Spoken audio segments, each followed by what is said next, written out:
What's up, Van Dam fam?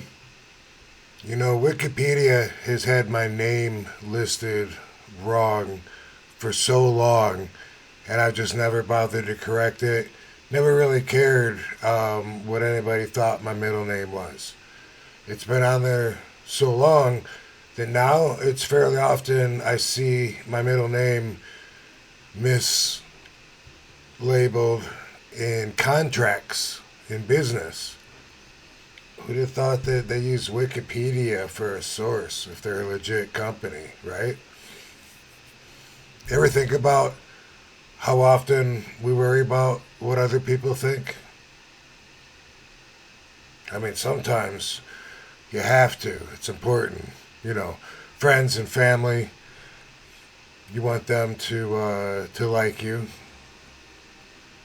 You want them to want to be around you, think good things about you. But really, is it any different with strangers? I mean, we kind of have this need to seek their approval.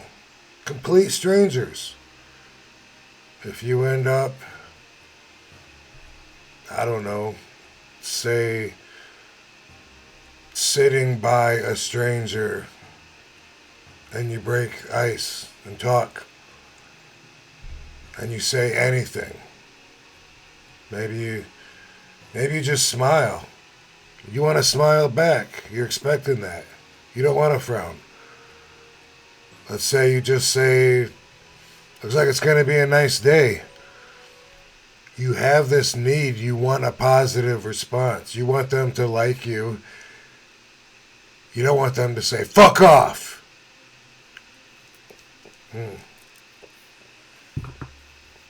Why is that? Why do we care so much? Think about it. Complete strangers. You're in line behind strangers at the grocery store. And you smell this horrible gas. Whether you did it or not, you don't want the people around you to think that you did it. Why? Why does it really matter? You pay for your items. Could there be some embarrassing items you're buying that you wouldn't want people to look at you weird over? Maybe you're buying condoms. Maybe you're buying porno magazines. Maybe you're buying tampons. Maybe it's toilet paper. Maybe it's some medicine. I don't know. But they say the older we get, the less we care what others think, and then the freer we become. Yeah. I think there's a lot of truth to that. Rvdology also tells you to ask yourself, should I be caring what these people think about me? Does it matter? Like I said, sometimes it does.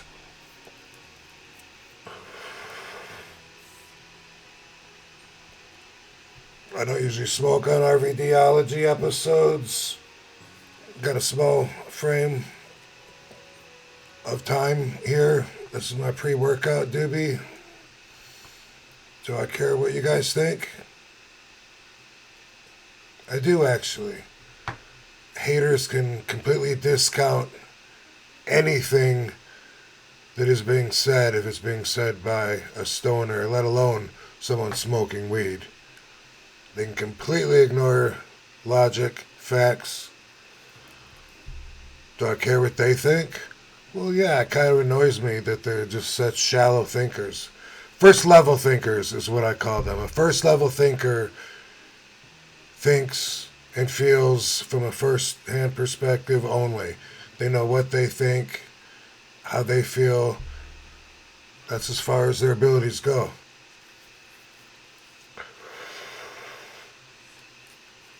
Some people care what people think so much that it hinders their life, you know? I can't tell you how many people, and maybe some of you, feel uncomfortable in a gym. Actually don't feel like they're in good enough shape to go to a gym to work out. That's sad. Because they think people are going to look at them and think, oh my God, look at that person. They're not in shape. That's ridiculous. If anything, People should be happy for you, you know? Good job. Way to go. You're doing a good thing coming in here and working out.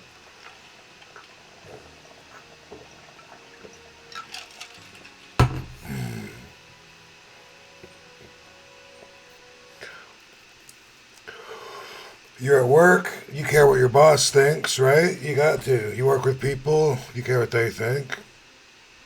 Stand up comedy, you want everyone to laugh and to like your jokes, to like you. You want people to like you anyway, in general. Even if you're a wrestling bad guy and you want people to not like you, that's still you seeking their approval as a heel.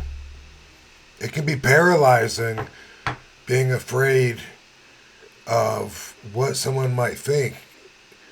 Trying to talk to the other sex, like when you're young, dudes trying to talk to girls to ask them out or whatever.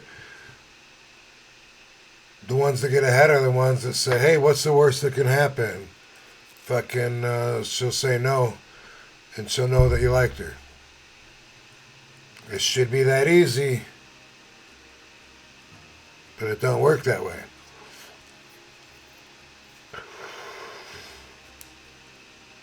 I remember in third grade wearing these black pants and a brown shirt to school that came together on a hanger at Meyer Thrifty Acres or wherever the fuck we bought it when my mom took me shopping. And a couple of kids in the third grade are telling me, brown and black don't go together. Look what Robbie's wearing.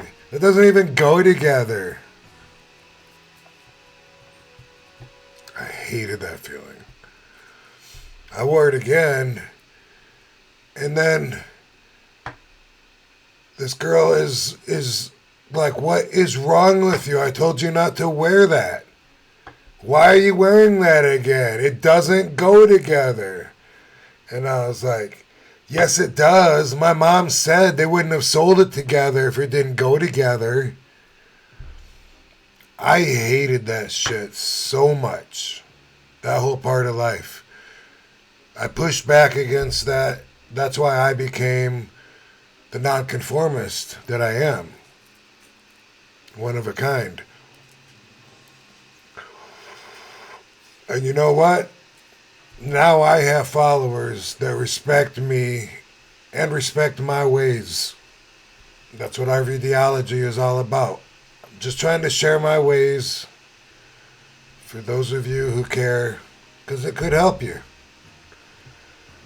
I've learned a lot. It's gotten me far.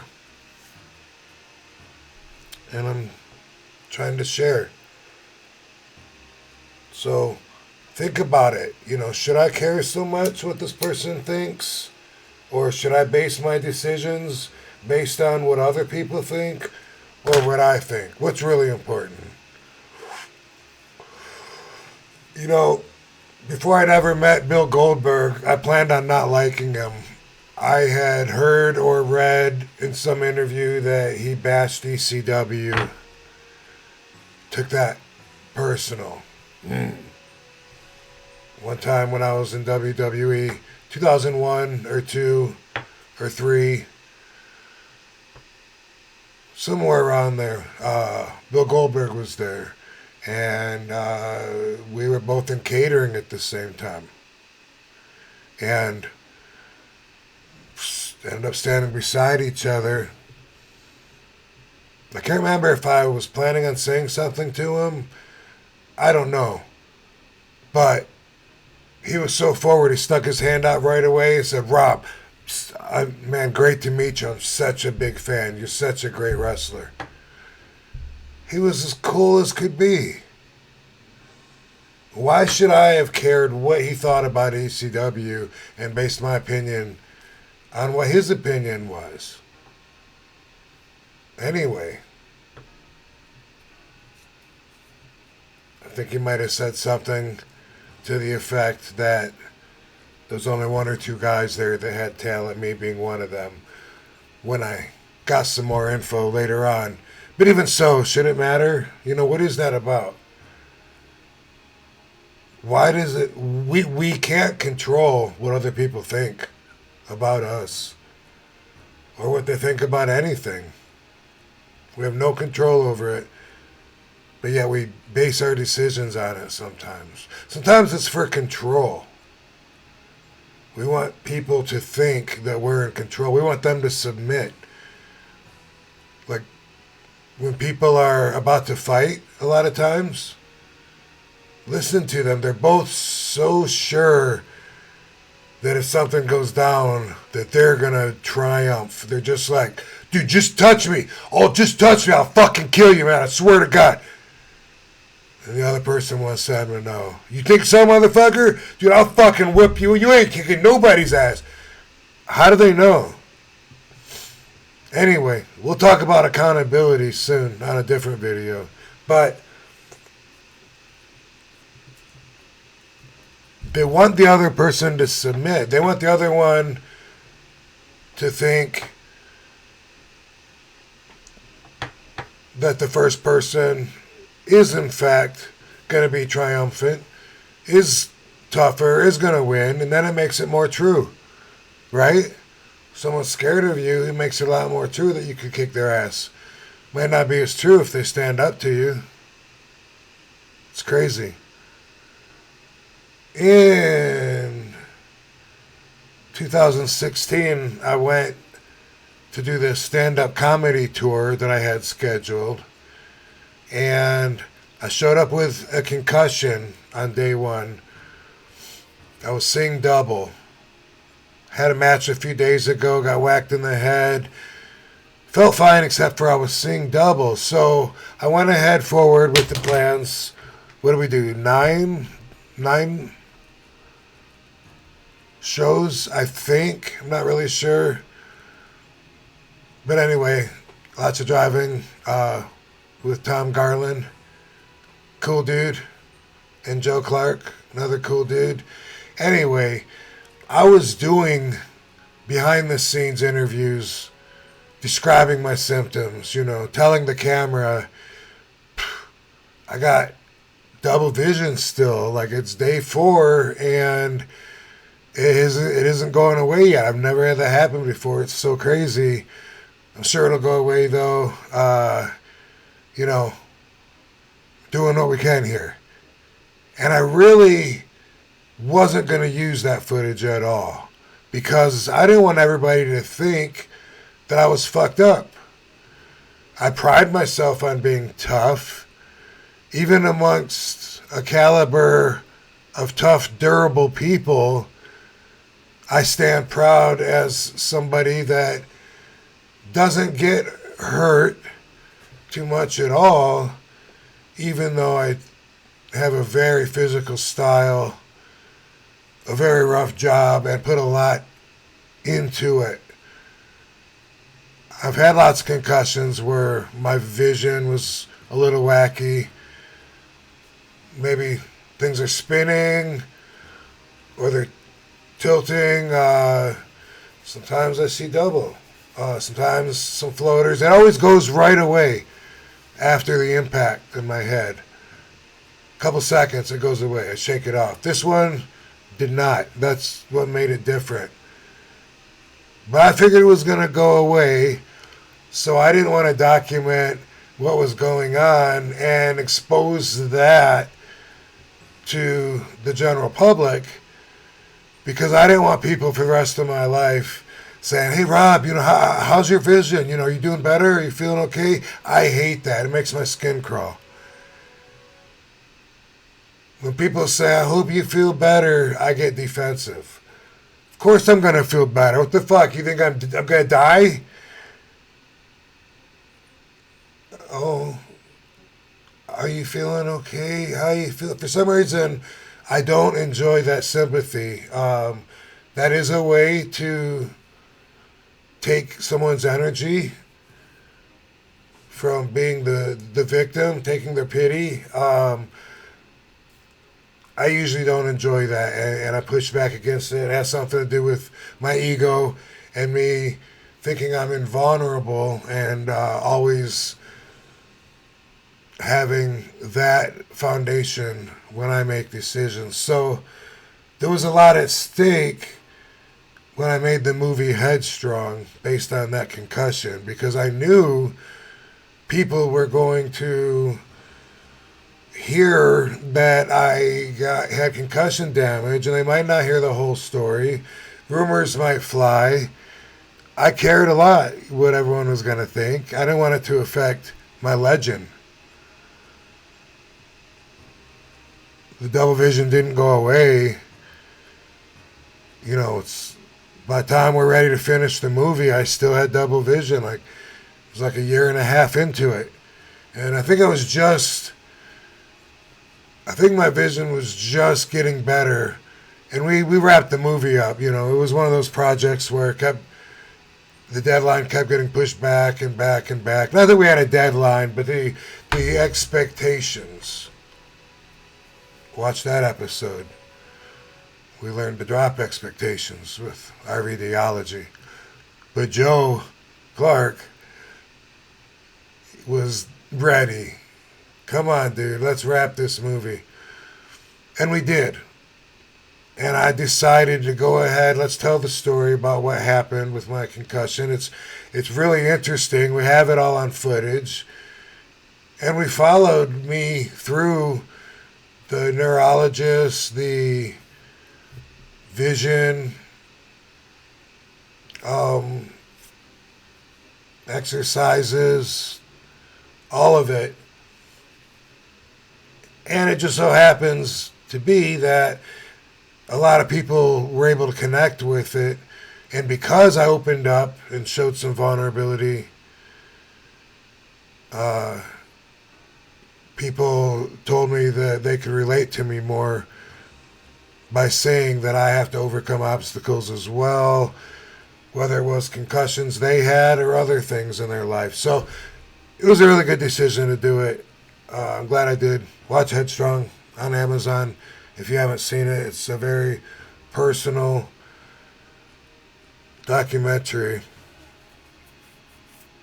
And I still sometimes read online somebody that thinks that I'm all fucked up from brain damage, you know, which I've recovered, and I'm wrestling, and my vision, when I get it tested, it's normal reaction time, the span of my vision range, all that stuff.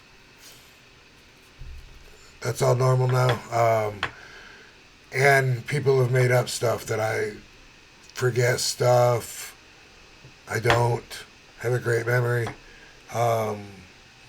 Whatever they hear, concussion symptoms, they just throw that in there with me. And really, I care to an extent, but then if I accept first level thinkers as being first level thinkers, you know. I read something today. It was a comment somebody made saying that I was accountable for my actions, and they respected that,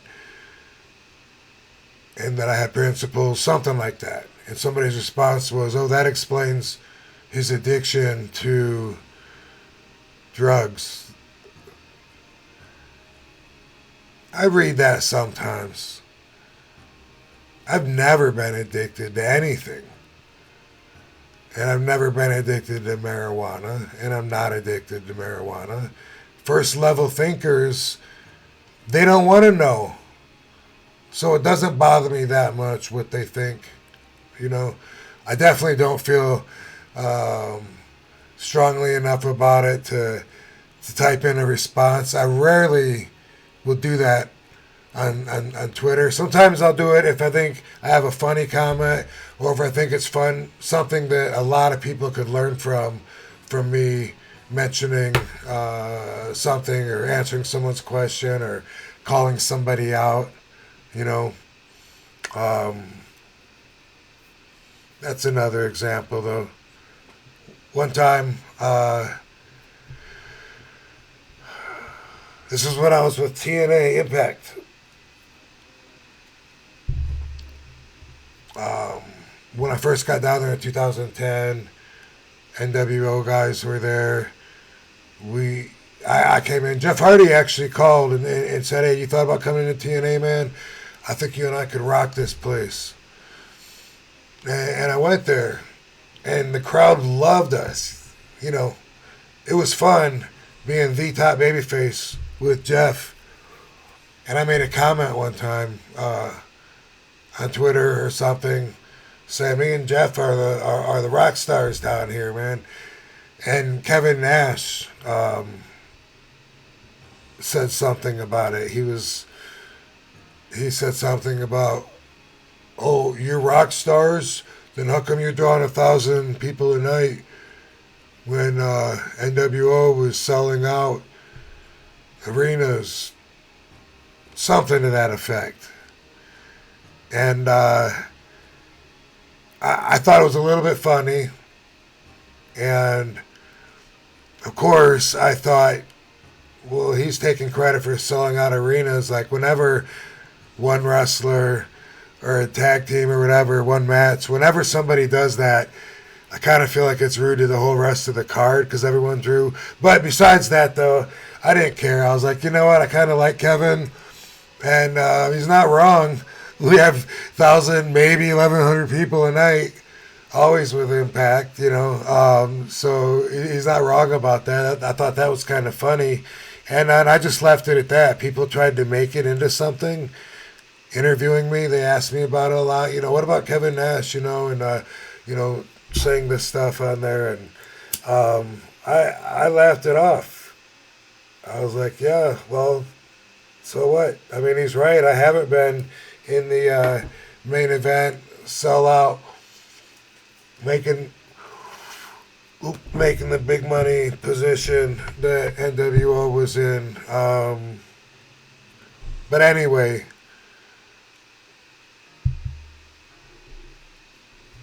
what would you have done? Should I have gotten defensive and said, "Hey man, fuck this guy. He's talking shit about me"? That's how a lot of people are. They're quick to defend themselves. Why? Why do you care so much? What if somebody's right?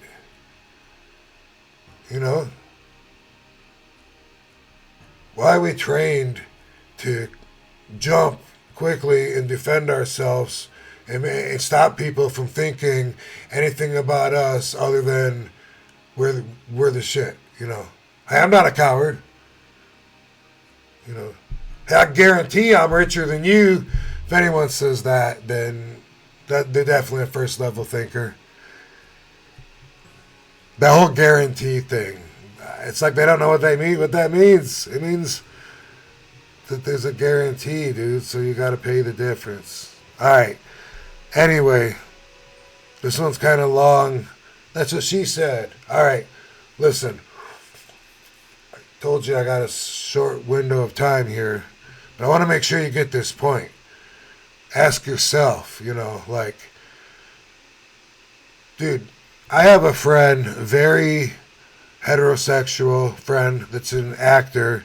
One time for a social experiment, you could call it maybe, training, he and a buddy of his went to a gay bar holding hands. They didn't kiss or anything, but when you think about that, how many straight people care too much what everybody would think about them to do something like that? To even walk down a really busy sidewalk wearing pink or wearing something that would offend people, possibly. Who gives a fuck?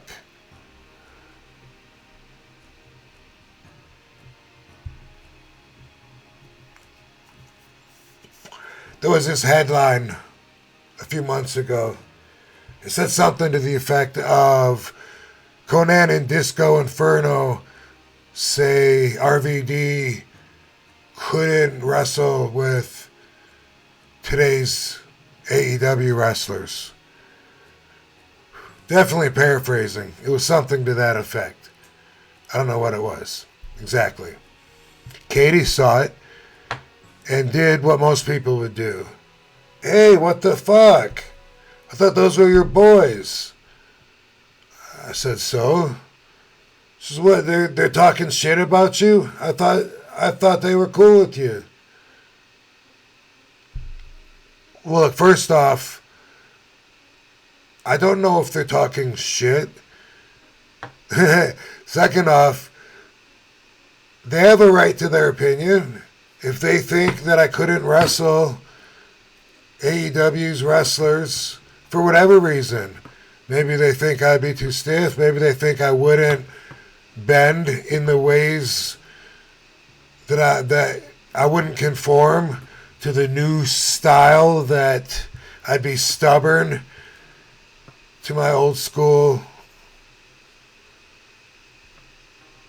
philosophy, foundation, perspective. Maybe they think I couldn't keep up physically. Either way, don't they have a right to their opinion? I mean, so what if they think that? Does that mean that I should be like, fuck them? No. Does that mean that I should even feel any which way about it? Like, feel like, oh yeah, well I can too. I'll just show them. That's what I'll do. Wait till I get a chance to show them. Who gives a fuck? I mean, I feel however I feel organically off of that, which isn't like they're right or wrong. I tend to think, just off that headline, that I definitely could and have, with some of those guys. But either way, I didn't watch the video. I didn't click on it. It was something here they did on their show, and I don't mind it. And regardless of what they said, that's not going to change my opinion on them. If I think Conan's cool, then how the fuck am I going to all of a sudden say he's not cool anymore just because he thinks that I couldn't hang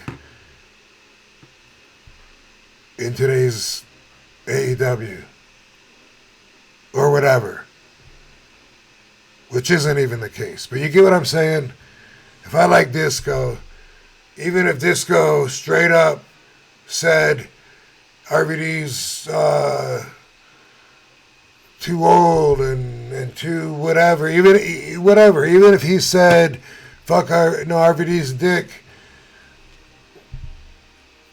it shouldn't really change my opinion on him. My opinion on our relationship, maybe. I get that, but really, like, to be a real ninja, you got to realize that your feelings and your opinions got to be based on your own foundation, your own perspective. It's something you exude, not that you take in. So, be the bigger, be the stronger. You get what I'm saying? Check this out. We're still going. I'm trying to make up for some lost time. When I turned 21 years old, I was on a wrestling trip in Jamaica. First time going anywhere, so that was so cool for me. I was so excited. First time I'd flown to wrestle, and first time I'd been off the mainland. I was so excited to be there in Jamaica. We had 2 matches, if I remember right, like a Friday and Saturday, I believe. And on Saturday, I was wrestling Kevin Sullivan. I did an interview for the newspaper. Super stoked, I'm just 20 years old, turning 21 like on this trip, but to be able to talk to the locals and put myself over, put the match over, it was really cool for me. And I met Kevin there. I remember Nancy asking me, do you lift weights? Insulting, but I get it. And I still have some people ask me that sometimes. So, you know, and I still kind of laugh inside. But they were cool, you know, and I was looking forward to wrestling Kevin and drawing a big crowd there at the Cyclone Amusement Park in Kingston, which is no longer there, as I understand it. But I got to get past the first match first, right? I'm wrestling somebody that's local down there in Tampa. I don't know the guy, Mark Starr. And this is my match on Friday. Okay. Well, very, very early into the match, there was some mess up. Maybe I didn't hear what he said. Maybe we ran into each other. Something benign like that. And Mark Starr just picked me up and power bombed me. Boom. Picked me up again and power bombed me. Boom. Picked me up a third time, power bombed me. And then with my knees over my head, he laid on me and gave me the stiffest shoot cover to hold me down. 1, 2, 3. That was the whole match. Like a minute or two into it. I don't even know what happened. I'm a 20-year-old kid. Here's a veteran teaching me a lesson. So here I am, excited that I had been in the press. People were there to see me. Now I just got beat in like, I don't know, under 2 minutes. Got squashed. The guy, I felt like the guy totally took away all my value, all of my interest. I didn't know what to do. I was there to fucking work, to show off. I rolled underneath the bottom rope to the apron. And when I got out of the ring, I did a backflip off the ring to the floor. Boom. Thought, well, that's what we would now call getting your heat back. Trying to show a little something. I'm high-fiving. Hey, high-fiving the fans in the front row. As soon as I get through the door in the back, I got Mark Starr and Jimmy Backlund,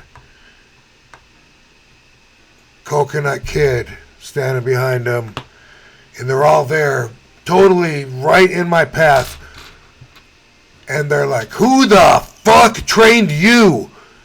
I was like, "The original Sheik." Well, evidently he must not know what the fuck he's talking about. Must not know what the fuck he's doing, because you just fucking killed the entire business. What the fuck? Are you doing a backflip out there? Are you fucking kidding me? You think you have what it takes to be a wrestler? You ain't shit. It wasn't a pleasant experience. They chewed me out pretty hard. I don't know what it was over. Mark said he was protecting himself from somebody that was obviously green. He didn't want to take a chance of getting hurt in the ring. Well, the way I saw it, he was an asshole. I understand the business more now, obviously, and a lot of people can relate to this kind of story.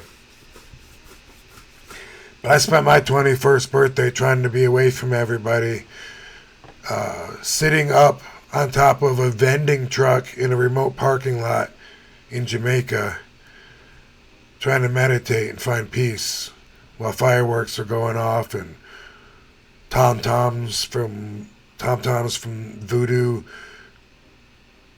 fucking celebrations. We get back to Tampa. I'm at the Sportatorium working out, training, like I often would at that time. And I had been booked wrestling. I'd wrestle on Thursdays. Sportatorium would have one show once a week on Thursdays. I got booked, I guess it was this night, to wrestle Mark Starr. I said, fuck that. I'm good. No thank you. So when I'm working out in the ring, in comes Mark Starr, Jimmy Backlund. You know him as Jimmy Del Rey, possibly. Gigolo Jimmy Backlund, Coconut Kid. They come in to chew my ass out some more. Are you fucking kidding me? I thought you must be fucking so sick that you must be fucking in a hospital bed if you can't wrestle tonight. You're here working out? Are you fucking kidding me? You canceled? Why? You canceled a booking? Do you know how many wrestlers wish they were booked? You know how lucky you are that you even have a spot on the card and you're going to say that you don't fucking want it? Why? I was like, I don't enjoy working with you, Mark. I don't want to work with you. That didn't go over well. Are you fucking kidding me? You motherfucker. You think you have what it's going to take to be in this business? You think you're going to make it? You ain't shit. You know that? You're a fucking pussy, I think. You fucking cancel. Hey, by the way, Mark says, I was going to make you look like $1 million. I didn't need him to make me look like $1 million. I didn't. I didn't enjoy working with them. I didn't enjoy our match. And I canceled. And by the dressing room rules, that's a no-no. Which I found out, It got heated. I felt like I needed to stand up for myself. At the same time, I wasn't trying to fight. And I definitely wasn't trying to get beat up. I remember standing in the corner up on the second rope, standing there just bouncing on the ropes, listening to them while they're on the floor bitching at me about the mistakes that I'm making. And I get it. I was a prima donna. I wore the black belt. I stayed at the promoter's house. They probably thought I had special treatment. And, I did act like I thought I was really good. Probably, I was really good.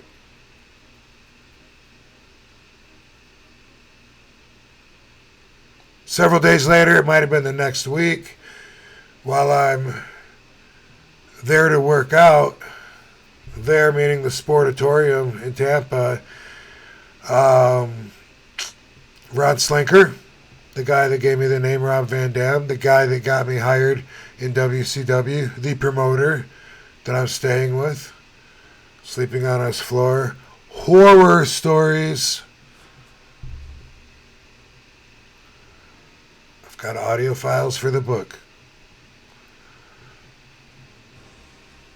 Ron Slinker says, hey, get in the ring with Jumbo Beretta today. We want to take a look at some of the things you can do. All right. Well, Jumbo Beretta is a 350 to 400 pound big dude. He wrestles for this shoot group in Japan at the time. Was it UFW? I should have looked that up. Anyway, he could fight. He knew submission wrestling. Here I am. I just turned 21 5 minutes ago. And I'm all cocky telling everyone I'm a kickboxer. I took runner-up in the Tough Man contest. I'm wearing this black belt that Ron Slinker gave me to wear to the ring. they put me in the ring with Jumbo and said, hey, you know what? Yeah, you do martial arts. Well, so show me some of your kicks. Oh, okay, well, I like, the round kick, like show me. Well, like, bam. No, but show me how hard you kick. Well, no, go ahead. You want me to, wham. No, go ahead. All right, but yeah, go ahead, lay it in. All right, I get it now. The guy is telling me, and Slinker says, go ahead, kid. He'd call me son sometimes. It was really weird, but creepy. Go ahead, son. Show him what you got. So, wham! I throw a round kick in to his side, and bam! He grabs it with his arm. Boom! Arm drags me down to the ground, or leg drags me down to the ground, and then puts me in some kind of a knee hold or ankle lock. I didn't even know to tap. It was so long ago back then. I hadn't seen MMA. I wasn't around. I didn't know about tapping. It hurt. I tried to get out for a while. They had to tell me to tap. And I didn't realize that I was getting stretched and taught a lesson.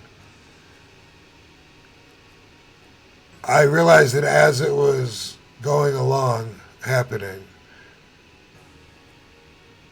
Because every time I would kick him, I would end up on the ground in some kind of submission hold, being stretched until I tap. And he'd be laying on top of me. And I'd get up. And I'd say, okay, what else? And I'd do a jumping, spinning back kick to his chest. Boom! And I'd hit him. It's all right, good. And I go for a second one. This time he's ready for it, and he'd grab my base leg out, roll on top of me, put me in an ankle lock, extend, put the pressure on until I tap. While the boys were around the ring watching, I was being tested. I was being stretched. I probably deserved it. Looking back, but I didn't know until afterwards what was going on. I stayed in there for quite a while with Jumbo Beretta. And Jumbo was really cool. Like, he seemed to have a really nice, cool dude that just seemed to be like he was put in a position. At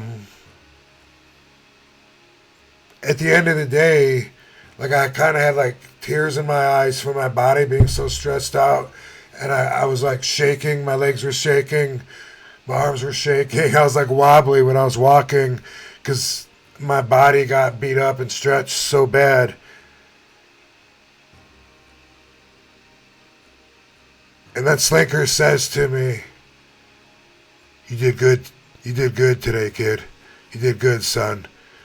He said you earned the respect of all the boys. They were all watching you. You did good. Should I care what those motherfuckers thought?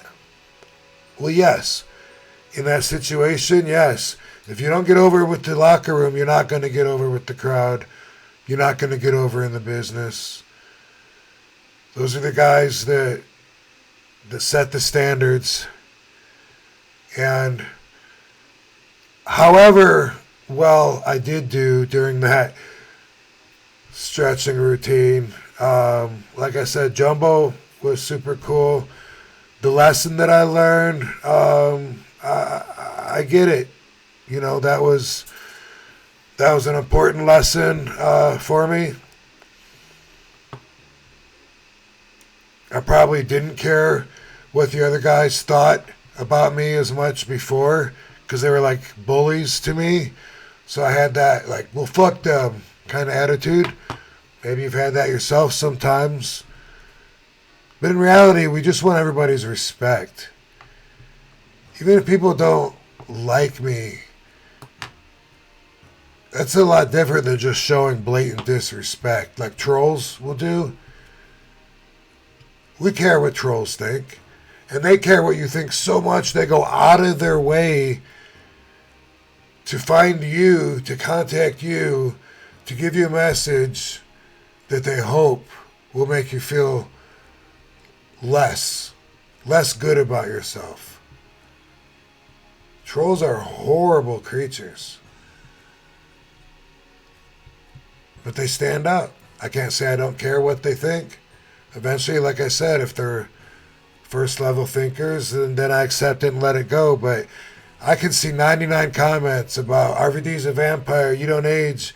And then one comment that someone says, dude, what the fuck happened to RVD? And that one's going to stand out to my ego. Just for a second, I'm going to have thoughts. Like, dude, what the fuck? Did this guy not read the other 99 comments? And thoughts like, what the fuck? This guy's watching matches from 1996 when he was sucking his mommy's titty. And he expects me to look the same? He doesn't look the same. He might still be sucking his mama's titty. I don't know.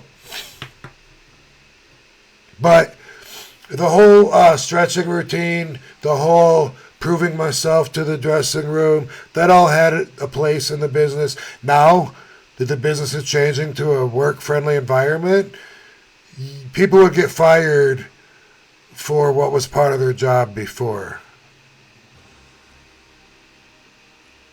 Maybe even someone like Jumbo. But still, my thoughts in the end of this, Mark Starr was an asshole. I wouldn't have done that, regardless of whether it was somebody's birthday, regardless of how jealous I was of somebody, regardless of if they fucked up in a match. I'm not going to take it home and humiliate them and beat them in 90 seconds. For what? For what? To be an asshole. Now, there are a lot of assholes in the business that would do that. They're jealous. They're bitter. They want to teach you. They want to feel like they have some leverage over you. You know why? They care what you think. They want you to look up to them. They want you to fear them, to be less comfortable. Now, calling Mark Starr an asshole, that's the only way I knew him. And because he didn't live to be very old, that's all I will ever know about him, really. And so this is a spot where some very shallow first level thinkers somehow feel invited to tell me about the absolutes that they live by, as if they're reminding me that I'm supposed to do what their mom taught them. If you're one of those people and you feel like putting on here, hey, you don't talk bad about the dead, Rob. You don't. Dude, fuck off. That ain't the way that I feel. Look at absolutes. RVD episode. You'll see what I mean. Everything is circumstantial. And this is Rvdology. I'm just sharing my way. I have a certain way of doing things. I've learned a lot. For those of you who are interested in possibly learning through my experiences, so you don't have to fuck up yourselves, that's what this is. I don't need you to parent me. What is that, first level thinkers? What makes you think you can parent me? I already made it. I'm here. And I'm sharing how I got here. So, do I give a fuck what you think when you try to parent me? Yes, I do. I want you to know that I do what works for me. It's called Rvdology.